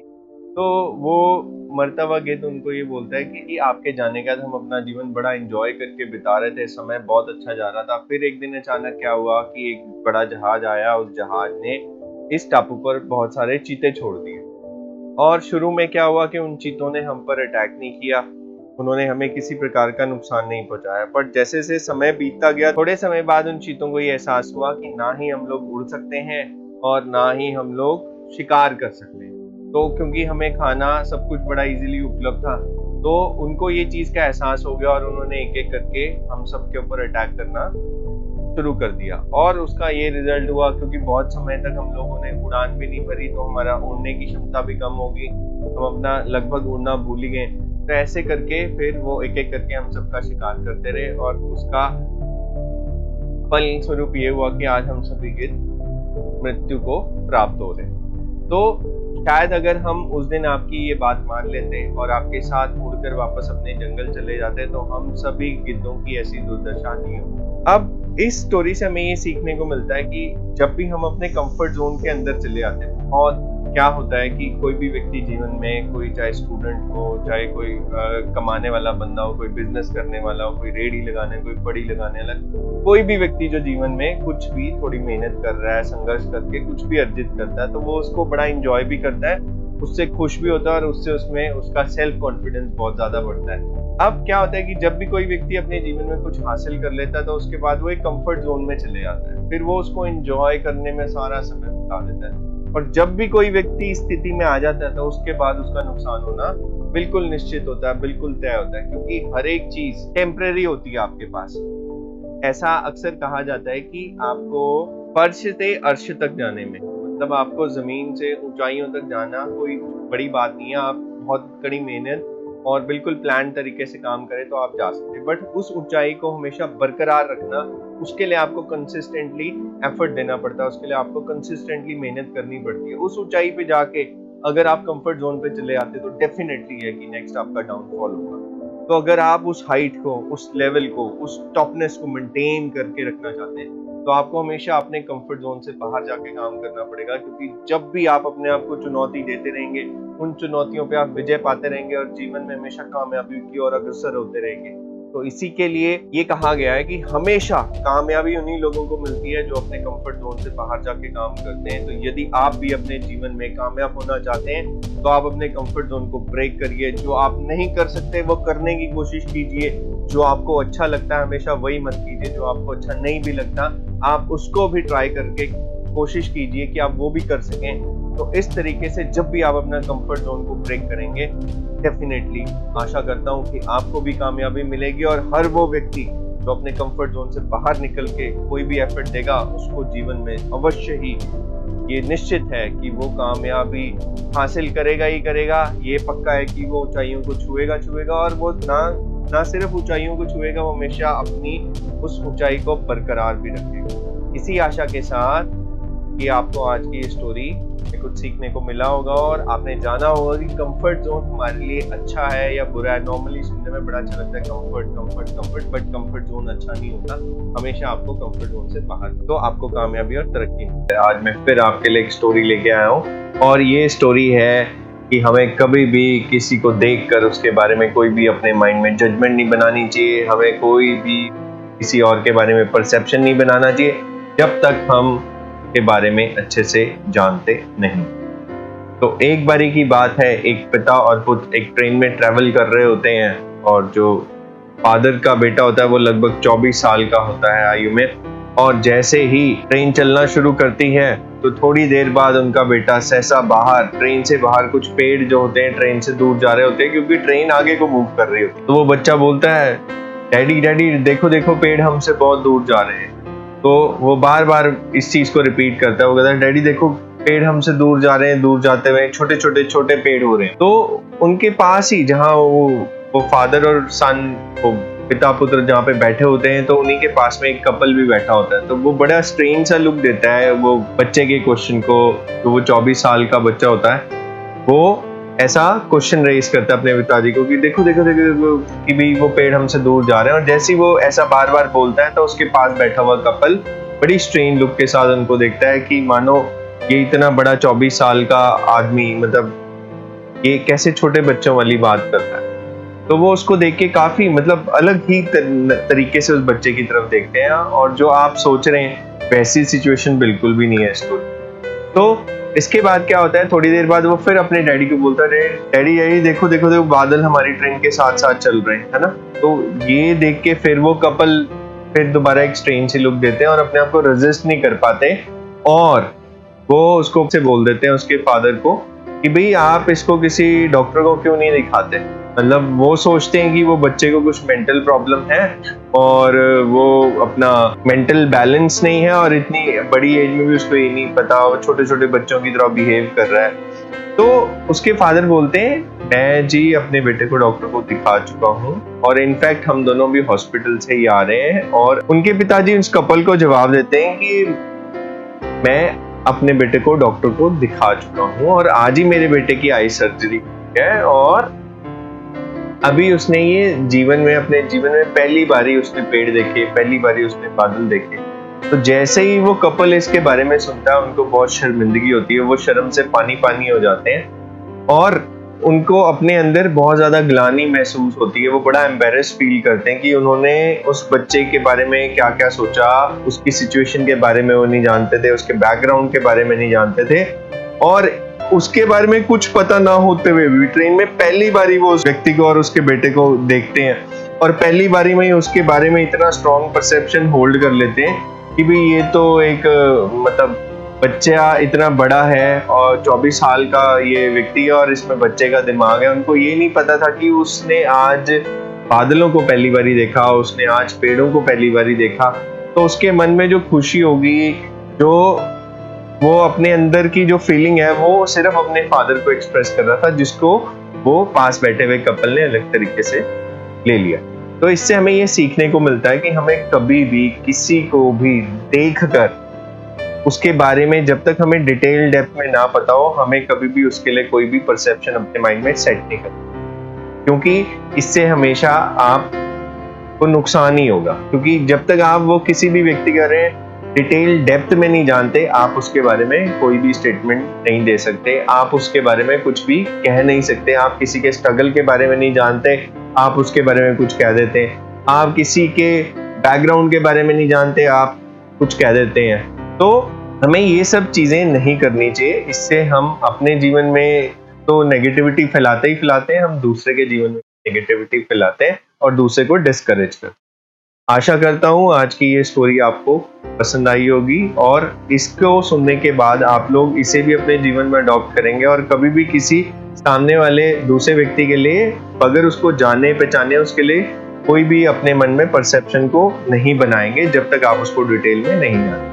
फिर आपके लिए एक छोटी सी स्टोरी लेके आया हूँ। एक व्यक्ति जिसको अपना एक गधा बड़ा प्यारा होता है, एक बारी वो उस गधे को लेके जा रहा होता है और जैसा कि आप सभी को पता ही है, गधे के स्वभाव में एक खास बात होती है, जब भी उसके ऊपर भार ज्यादा पड़ता है तो वो ज्यादा तेजी से, जब उसके ऊपर कम भार होता है तो तेजी से नहीं चलता। तो गधा उस दिन भार के बगैर चल रहा होता है, तो उसका मालिक उसके लेके जा रहा होता है। ऑल ऑफ सडन क्या होता है, तभी रास्ते में एक गड्ढा आता है। ना उसका मालिक का ध्यान पड़ता है उस गड्ढे पे और ना उस गधे का ध्यान पड़ता है और वो गधा उस गड्ढे में गिर जाता है। और वो गड्ढा थोड़ा गहरा होने के कारण वो मालिक जो है, वो व्यक्ति पूरा एफर्ट लगाता है पर वो गधे को नहीं निकाल पाता। वो जंगल के बीच में फंसा होता है तो वो गधे को नहीं निकाल पाता, अपना पूरा एफर्ट डालता है, पूरी कोशिश करता है, वो कुछ भी उपाय करके गधे को नहीं निकाल पाता। तो एंड में थक हार के वो ये सोचता है कि चलो मैं इसको, ये अंदर तड़प तड़प के मरेगा, इससे अच्छा मैं इसको जिंदा दफना। तो वो क्या करता है, मिट्टी लेता है, मिट्टी को उस गड्ढे में डालता है। मिट्टी जैसे से डालनी शुरू करता है तो गधे की पीठ पे मिट्टी इकट्ठी होती है। गधे को जैसे ही पीठ पे मिट्टी का भार महसूस होता है तो वो अपने पीठ को हिलाता है और वो सारी मिट्टी नीचे गिर जाती है और फिर वो उस मिट्टी के ऊपर चढ़ जाता है। ऐसे ही करते करते करते करते वो व्यक्ति ऊपर से मिट्टी डालता रहा, गधा उसको हिला के नीचे गिरता रहा और उस मिट्टी के ऊपर चढ़ता रहता रहा और दोपहर तक। तो इतने सारे एफर्ट के बाद वो गधा आखिरकार उस गड्ढे से बाहर निकलता और आसपास के जो हरे चारागाह, जितना भी वो ग्रीन लैंड होता है, उस पर वो चलना शुरू कर देता। तो ये सब कहीं ना कहीं ये हमारे जीवन से भी ये स्टोरी रिलेट होती है, क्योंकि जैसे जैसे वो मिट्टी पड़ रही थी तो वो एक तरीके की प्रॉब्लम थी। तो ऐसे ही हमारे जीवन में भी चुनौतियां आती रहती हैं, ये मिट्टी वाली प्रॉब्लम्स हमारे जीवन में भी आती रहती हैं। तो अगर तो हम इनके भार के नीचे दब गए, फिर तो हमारा निश्चित है कि हम लोग जीवन में कभी भी कामयाब नहीं हो पाएंगे और इसके स्ट्रेस के नीचे दबते चले जाएंगे और प्रॉब्लम का भार बढ़ता चलेगा। परंतु जो भी व्यक्ति इन प्रॉब्लम्स को अपने ऊपर से झाड़ देगा, अपनी प्रॉब्लम्स को बिल्कुल ऐसे जैसे हमारे ऊपर कुछ धूल मिट्टी पड़ती है उसका से झाड़ के हम बिल्कुल नीट एंड क्लीन हो जाते हैं, इसी प्रकार जीवन में आने वाले कष्ट भी होते हैं। इन कष्टों को भी आपको बड़ी बहादुरी, हिम्मत के साथ इनका सामना करके इनको भी अपने जीवन से झाड़ देना चाहिए और सारे कष्टों को अपने पांव के नीचे कुचलते हुए जीवन में आगे की ओर बढ़ना चाहिए। तो लाइफ में प्रॉब्लम आएंगी, डेफिनेटली आएंगी। ऐसा किसी का जीवन नहीं जिसकी जीवन में चुनौतियां नहीं आती, प्रॉब्लम नहीं आती।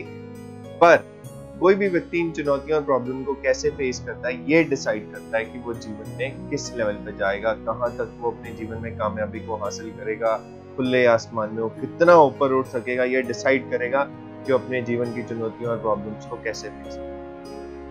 आशा करते हैं आज के इस ब्लॉग में एक छोटी सी स्टोरी से आपको कुछ सीखने को मिला होगा और जीवन में आने वाली चुनौतियों से आप कभी भी घबराएंगे नहीं, डट कर उनका सामना करेंगे और हमेशा उनको अपने पांव के नीचे कुचलेंगे और अपने जीवन में कामयाबी के खुले आसमान में जितना ऊपर हो सकेगा उतना आप उड़ान भरेंगे। तो इसी आशा के साथ कि आज आपको ये छोटी सी शॉर्ट स्टोरी पसंद आई होगी।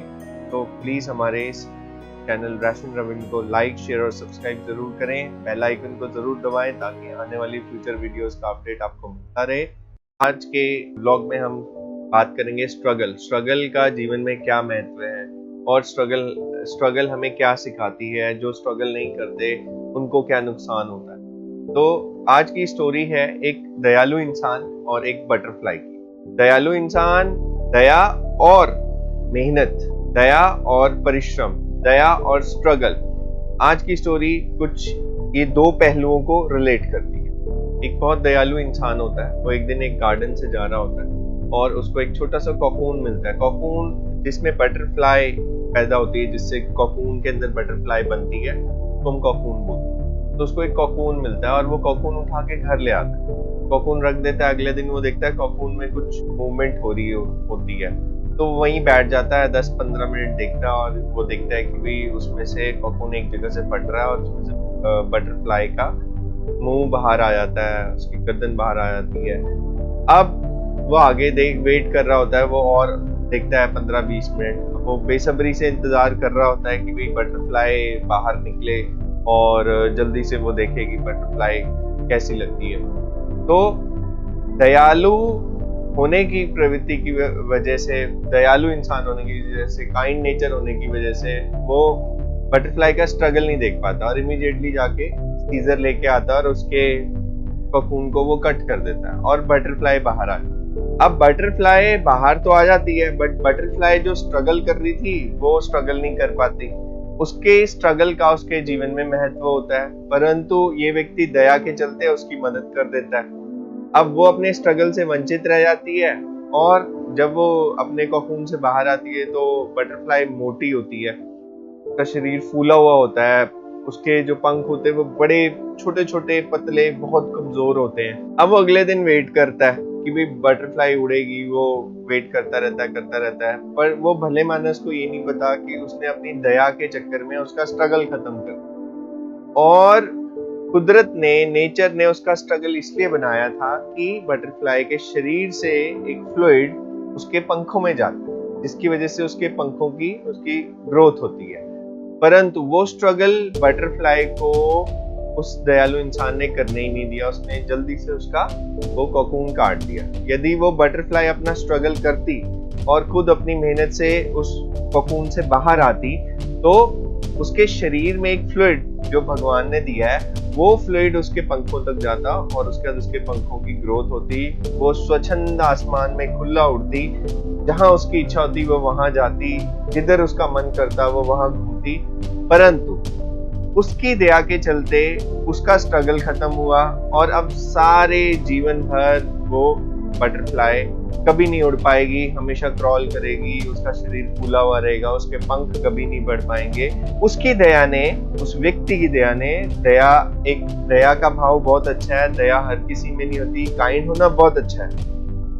परंतु आपकी काइंडनेस से यदि किसी का नुकसान हो रहा है तो आपने ये भी ख्याल रखना है कि आपकी काइंडनेस से किसी का स्ट्रगल ना खत्म हो। तो स्ट्रगल बहुत जरूरी है।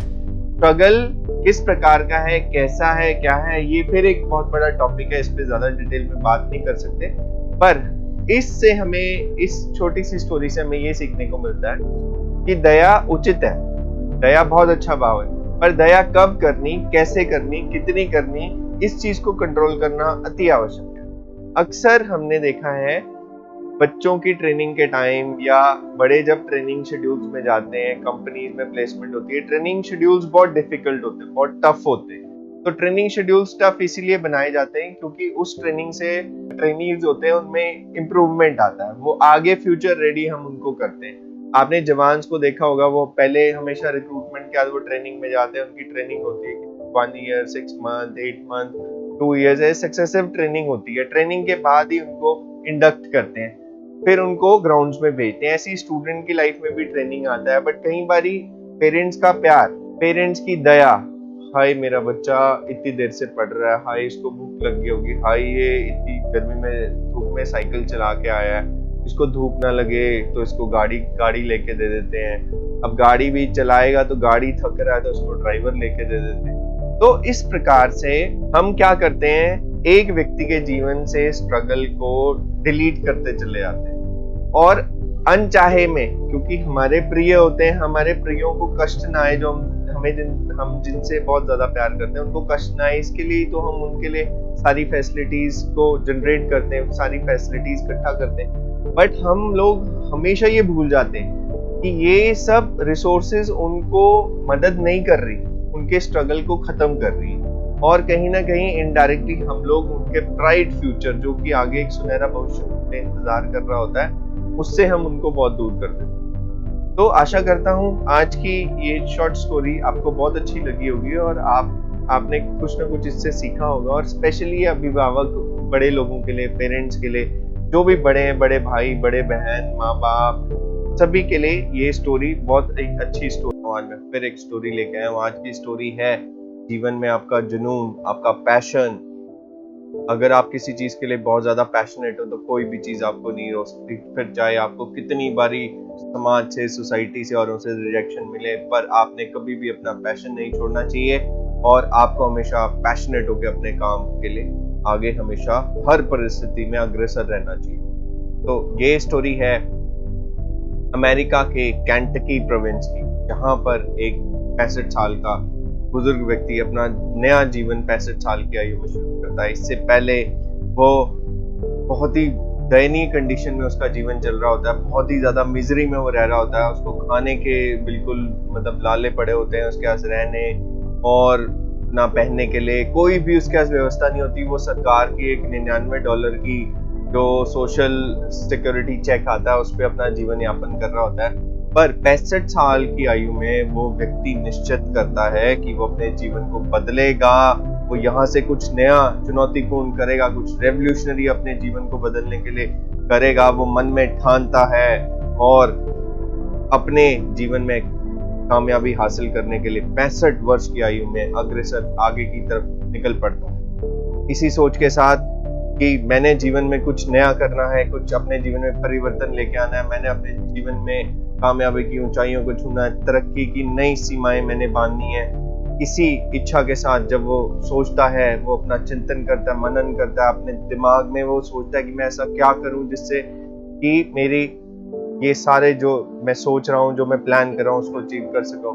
जब वो बहुत गहरा सोचता है तो अचानक से उसको पता चलता है कि भाई हाँ, वो चिकन बहुत अच्छा बनाता है। अक्सर उसके फ्रेंड जो है उसकी तारीफ करते हैं, उसके चिकन को बहुत डिलीशियस बताते हैं कि भाई जो आप चिकन बनाते हो वो बहुत टेस्टी होता है। तो वो यही आइडिया लेके बहुत सारे रेस्टोरेंट्स के पास जाता है, वो अपनी यही रेसिपी लेके बहुत सारे रेस्टोरेंट मालिक्स के पास जाता है। अब क्योंकि वो नया होता है, उसकी कोई आइडेंटिटी नहीं होती, कोई इसको जानता नहीं होता, तो वो अपने रेसिपी को सेल करने की कोशिश करता है, पर उससे कोई रेसिपी खरीदता नहीं है। उससे क्योंकि वो इतना कोई जाना पहचाना जाना माना व्यक्ति नहीं होता, कोई फेमस इंसान नहीं होता, तो कोई भी उसे रेसिपी खरीदता नहीं है। तो वो बिजनेस मॉडल अपना दूसरे तरीके का डेवलप करता है। वो कहता है कि जब आपकी ये चिकन रेसिपी सेल हो जाए तो आप उसमें से कुछ सेल का मुझे शेयर दे दें। ऐसा करते करते करते करते करते वो कई बारी वो अलग अलग रेस्टोरेंट ओनर्स के आ जाता है, मालिकों के आ जाता है, अपनी रेसिपी ऑफर करता है, अपना बिजनेस मॉडल बताता है, कोई उसकी रेसिपी नहीं देता। 1009 बारी वो प्रयास करता है और फिर आखिरी बारी में उसको कामयाबी मिल जाती है। एक रेस्टोरेंट ओनर उसकी रेसिपी को टेस्ट करता है, उसे बहुत अच्छी लगती है और उसे लगता है कि ये प्रोडक्ट सेल होगा मार्केट में बहुत अच्छा, तो उसके बिजनेस मॉडल को एक्सेप्ट करता है और सेल पे उसको इंसेंटिव देता है। बस उस दिन के बाद से इस 65 साल के बुजुर्ग व्यक्ति ने फिर पीछे मुड़कर कभी नहीं देखा। और ये बहुत ही फेमस व्यक्ति है जिसका नाम है कर्नल हार्टलैंड सैंडर्स। और क्योंकि केंटकी में रहता है तो अमेरिका में केंटकी फ्राइड चिकन के नाम से बड़ा फेमस है। इस व्यक्ति ने 65 साल की आयु में पूरा अमेरिका का चिकन खाने का टेस्ट बदल दिया, चिकन खाने का तरीका बदल दिया, और आज पूरे वर्ल्ड भर में इसकी कहीं हजारों ब्रांचेस हैं और ये एक जाना माना प्रतिष्ठित ब्रांड है। तो आप समझ सकते हैं कि 65 साल की आयु में भी एक व्यक्ति ने अपना बिजनेस शुरू किया और उसमें इतनी मेहनत लगाई, इतना डेस्परेशन, इतना पैशनेट होकर उसके लिए काम किया और उसने एक्सप्लोर किया कि उसके बेस्ट क्या, और वही उसने लोगों को ऑफर किया और लोगों को बहुत पसंद आया, और जिसका फलस्वरूप आज वो वर्ल्ड का जाने माने ब्रांड में से एक बहुत बड़ा ब्रांड है, KFC केंटकी। राइट। तो आज की इस छोटी सी शॉर्ट स्टोरी से हमने ये सीखने को मिलता है कि भाई हमें जीवन में कभी भी हार नहीं माननी चाहिए। समाज जितना मर्जी आपको रिजेक्शन दे, यदि आपके आइडिया में दम है, यदि आपके प्रोडक्ट में दम है, आपके विजन में दम है, आपके पास कोई बिजनेस आइडिया है, डेफिनेटली आप कामयाब होंगे ही होंगे। और कामयाबी का सफर शुरू करने के लिए कोई तय उम्र की सीमा नहीं है। आप चाहें तो बहुत पहले भी इसको अचीव कर सकते हैं, आप चाहें बाद में। तो जीवन के किसी भी पड़ाव में जब आप ठान लें, आप कामयाबी को हासिल कर सकते हैं। तो आशा करता हूँ कि इस स्टोरी से आपको बहुत कुछ नया सीखने को मिला होगा कि हमें कभी भी गिव अप नहीं करना चाहिए। हमें बहुत सारे रिजेक्शन मिलने के बाद भी अपना सफर चालू रखना चाहिए। हमें निरंतर प्रगति के पथ पर अग्रसर रहना चाहिए। कोई क्या कहता है इससे हमें अपने आप को डिस्करेज नहीं करना चाहिए। हमेशा अपने आप को एनकरेजिंग स्पिरिट में रखना चाहिए। अपने इस ब्लॉग में मैं फिर से आप सभी के लिए एक छोटी सी स्टोरी लेके आया हूँ। ये स्टोरी एक बूढ़े इंसान के बारे में जो हमेशा दुखी रहता। तो ये जो बूढ़ा इंसान होता है ये गांव में रहता है और ये हमेशा दुखी रहता है। ये हमेशा चीजों के बारे में कंप्लेंट करता रहता है। इसको जो व्यक्ति मिलता ये उसको भी दुखी करता। इसके पास भी लोग जाने से डरते थे। ये इतना इरिटेट करता था सभी को। खुद ये अपसेट ही रहता था हमेशा और हमेशा मतलब उसका रिप्रेजेंटेशन भी बड़ा अजीब सा था ना। वो नीट एंड क्लीन रहता, हमेशा दुखी रहता। एज अ रिजल्ट क्या हुआ, समय बीतता गया। जैसे जैसे समय बीतता गया लोग उसको अवॉइड करने लग गए क्योंकि लोग उसकी ये जो नेगेटिविटी थे, जितना भी वो डिप्रेसिंग बातें करता था, सबसे इरिटेटेड रहता था और हमेशा कंप्लेन करता रहता था। लोग इसकी इस हैबिट से बड़ा अपसेट हो गए थे गांव वाले। तो अब सभी लोगों ने उसको अवॉइड करने लग गया था क्योंकि लोगों को ऐसा महसूस होने लग गया था अगर कोई खुश बंदा भी उस व्यक्ति के पास जाता तो वो भी बेचारा अपसेट हो जाता उसकी 2-3 बातें सुन। तो लोगों को अब ऐसे लगने लग गया था कि यार इसके पास भी ना जाए, मतलब ही इज वेरी कंटेजियस। तो ये चीज से बचने के लिए वो लोग क्या करते हैं, उसको अवॉइड करना शुरू कर देते हैं। ऑल ऑफ सडन बात तब की होती है कि जब ये बुजुर्ग 80 साल का हो जाता है और इसके जन्मदिन वाला दिन होता है। तो उस दिन ये बुजुर्ग बड़ा ही ज्यादा बन ठन के एकदम नीट एंड क्लीन तैयार होके, इसको रास्ते में कोई भी मिलता है, इसको जो भी मिलता है उसको ये बड़े अच्छे से ग्रीट करता है, खुशी से मतलब रिएक्ट करता है। इसके रिफ्लेक्सेस बड़े हैप्पी पर्सन वाले होते हैं। तो अब गांव के सारे लोग परेशान हो जाते हैं। वो ये देख के शॉक्ड होते हैं, पहले तो ये बंदा नीट एंड क्लीन कैसे हो गया। फिर दूसरा जो चीज सभी लोगों को परेशान करती है वो ये करती है कि भाई ये बंदा प्यार से कैसे बोल रहा है, ये बंदा पॉजिटिव कैसे बोल रहा है, ये बंदा तो आपको पता ही है सभी को, समाज आपको ऐसे भी नहीं जीने देता और ऐसे भी नहीं जीने देता। पर क्या करें, because we all are part of society, we have to be in an equilibrium with जो भी चल रहा है। तो ठीक है, जब वो बंदा खुश होता है तो सारे लोग उससे एसोसिएटेड खुश हो जाते हैं। जैसे ही वो गाँव के बीच में आता है तो सारे लोग उसको मतलब कलेक्टिवली मिलते हैं क्योंकि सारे गाँव में खबर फैल चुकी होती है कि भाई आज तो बंदा बड़ा खुश है, आज तो बंदा बड़ा खुश है, आज तो बंदा बड़ा खुश। तो सारे लोग ये भी देखने के लिए बड़े हैरान होते हैं और सबके अंदर एक बेचैनी सी होती है कि देखिए भाई बंदा खुश कैसा नजर आता है, साफ सुथरा कैसे नजर आता है। तो इसी के लिए वो क्या करते हैं, गाँव के एक चबूतरे में जब वो आ जाता है तो सारे लोग उसको देखते हैं और फिर सभी उससे पूछते हैं भाई आज अचानक से इतना बड़ा चेंज कैसे, आज आपने कोई कंप्लेंट नहीं किया, आज आपने शिकायत नहीं की, आज आप इरिटेट नहीं हुए, आज आपने किसी को कुछ भला बुरा नहीं कहा। वो बंदा बड़ा सरल सा जवाब देता है कि मैंने जीवन के 79 ईयर्स खुशी को ढूंढने की कोशिश बिता दी पर मुझे कभी खुशी नहीं मिली। तो मैंने फिर डिसाइड किया कि चलो मैं अपने 80th बर्थडे पे अब मैं खुशी को ढूंढूंगा ही नहीं, मैंने खुशी के पीछे ही नहीं जाना। एंड ऑल ऑफ सडन क्या हुआ, आई फेल्ट द चेंज। मैं खुशी के पीछे नहीं, I started living in the moment. मैंने जो समय है उसमें, जो वर्तमान है उसमें जीना शुरू कर दिया। मैं हर एक मोमेंट को एंजॉय करने लग गया। मैं सुबह नहाया धोया उठा और मैंने हर एक चीज़ को एंजॉय किया। नहाने को एंजॉय किया, मैंने शीशे में अपने आप को देखा, प्रिपेयर किया, मैंने ड्रेसिंग अपने कपड़े डालने को एंजॉय किया। तो मैंने अपने लाइफ के हर एक मोमेंट को एंजॉय किया। घर से बाहर मिला, मुझे लोग मिले तो मैंने उनके साथ इंटरेक्शन को एंजॉय किया, मैंने सारा कुछ एंजॉय किया। तो 79 ईयर्स तक मैं खुशी को ढूंढता रहा बट मुझे खुशी 79 ईयर्स नहीं मिली। और all of sudden 80th birthday पे सुबह जब मैंने अपना सोच का तरीका ही बदल लिया तो I got all the happy. तो मॉरल ऑफ ये स्टोरी का मॉरल यही है जी कि हमें खुशी कभी भी ढूंढने से नहीं मिलती, खुशी किसी और के पास नहीं होती। कि हम अगर ये सोचते हैं कि खुशी आएगी, कल ऐसा होगा तो फिर खुशी आएगी, ऐसा होगा तो खुशी आएगी, ऐसा नहीं होता जी। आपको you have to live in the current moment, you have to find out like happiness is there inside you, it is not outside.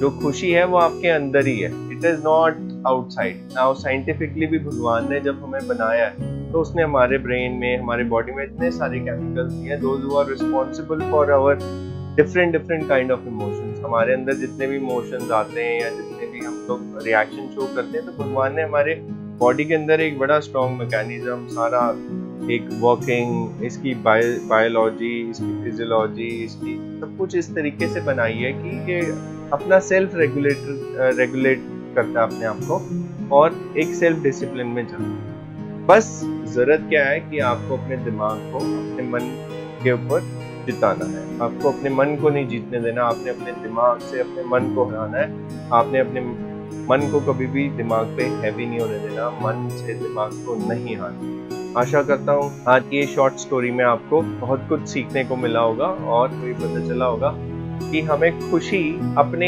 अंदर ही मौजूद होती है। हमें खुशी कहीं बाहर नहीं मिलती है, हमें खुशी के लिए कभी वेट नहीं करना चाहिए। हमें अपने प्रेजेंट करंट मोमेंट को अच्छे से फुल पैशन के साथ हमें उसको अपने करंट मोमेंट में जीना चाहिए, फुल एंजॉयमेंट के साथ जीना चाहिए।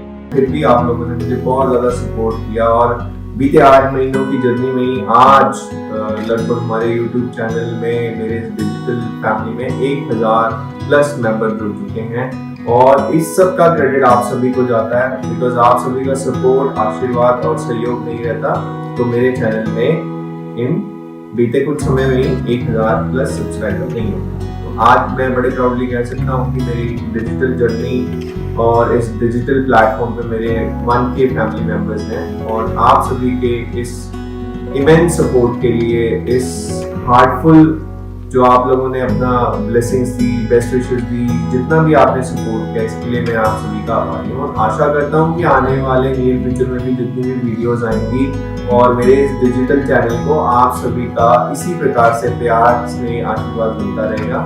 जैसा कि आप सभी जानते हैं कि आज 26 जनवरी है, आज का दिन बड़ा महत्वपूर्ण दिवस है हमारे भारत के इतिहास में। ये दिन तो बहुत ही ज़्यादा विशेष एक महत्व रखता है। ये दिन क्यों विशेष है, आज के दिन का महत्व क्या है? लगभग 200 वर्ष अंग्रेजों की गुलामी करने के बाद 26 जनवरी 1930 में भारत ने अपने स्वराज्य की घोषणा की थी।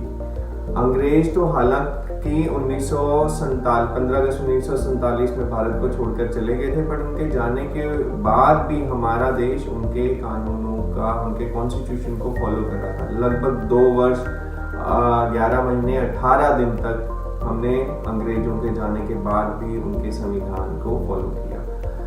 भारत में इन 2 वर्ष 11 महीने 18 दिनों के अंतराल में भारत ने खुद का अपना संविधान तैयार किया और 26 जनवरी 1950 में इसे लागू कर दिया गया। इसी दिन को हम सब मिलकर सेलिब्रेट करते हैं रिपब्लिक डे के तौर पर, जिसको हम गणतंत्र दिवस भी बोलते हैं। आइए इस दिन को हम सब मिलजुल कर बहुत हर्षोल्लास के साथ सेलिब्रेट करें, क्योंकि ये आज़ादी हमें बहुत ही ज़्यादा त्याग और परिश्रम के बाद मिली है।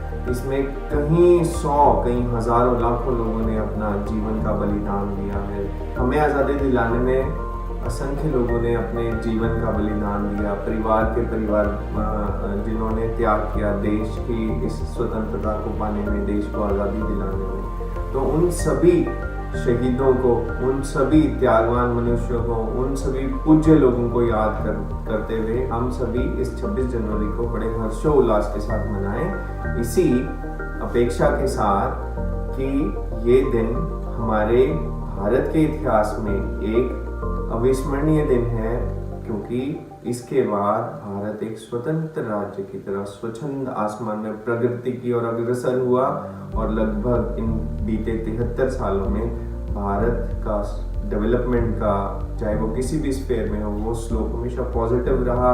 देश ने हर क्षेत्र में खूब तरक्की की। तो आइए हम सब मिलजुल कर इसको हर्षोल्लास के साथ सेलिब्रेट करें। एक के बाद अगर एक जीरो लगा दे तो उसको हम 10 बोलते हैं क्या, 2 जीरो लगा दे तो उसको हम 100 बोलते हैं क्या, 3 जीरो अगर आप लगा दे तो उसको 1000, और एक के बाद 4 जीरो 10,000, एक के बाद 5 जीरो 1 लाख। आप ये सोचोगे कि मैं आपको ये गिनती क्यों सिखा रहा हूँ, ये तो आप सभी को आता है। पर क्या आप जानते हैं कि अगर आप एक के बाद 100 जीरो लगा दे तो उसको क्या बोलते हैं हम? है ना कि अमेजिंग क्वेश्चन। इसका जवाब है गूगल, GOOGOL। इसी गूगल के पीछे दुनिया के सबसे बड़े सर्च इंजन गूगल ने अपना नाम रखा। गूगल का जो पहले नाम था, गूगल के सर्च इंजन का जो पहले नाम था वो था बैकग्राउंड, और गूगल ने यही एक के बाद 100 जीरो को, क्योंकि गूगल बोलते हैं, मैथमेटिकल टर्म है ये, मैथमेटिक्स में इसको आप गूगल बोलते हैं, तो गूगल ने इसी के चलते अपने सर्च इंजन का नाम गूगल